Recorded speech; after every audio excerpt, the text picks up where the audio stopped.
In today's video, I'm going to teach you how to add image in Supabase.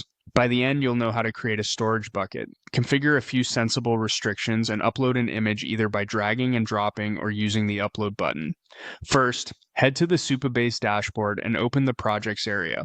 If you already have a project, select it and continue. If not, click New Project and follow the prompts to create one.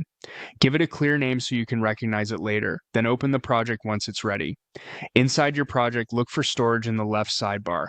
Storage is where Supabase lets you keep files like images, videos, and documents. Click Storage, then choose New Bucket. A bucket is simply a top-level folder that will hold your files.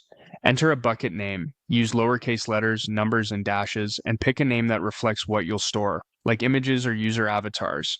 Next, decide whether this bucket should be public. Public buckets make files available via a direct URL, which is convenient for images shown on a website or app without extra authentication. If you plan to control access from your app with policies or signed URLs, leave it private.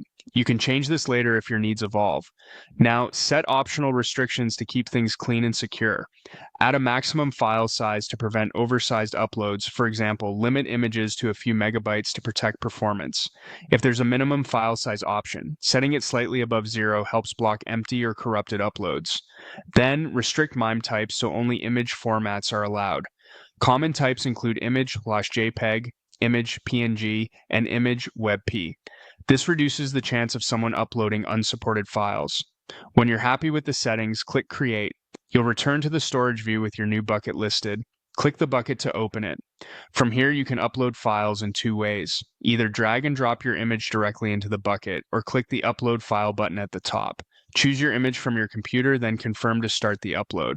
After the upload completes, you should see your image in the bucket's file list. At this point, you've successfully added an image to Supabase.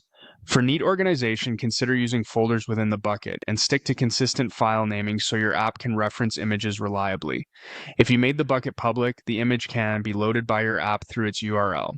If it's private, you can later serve it using your app's access rules or signed URLs. That's it, your image is now stored and ready to use.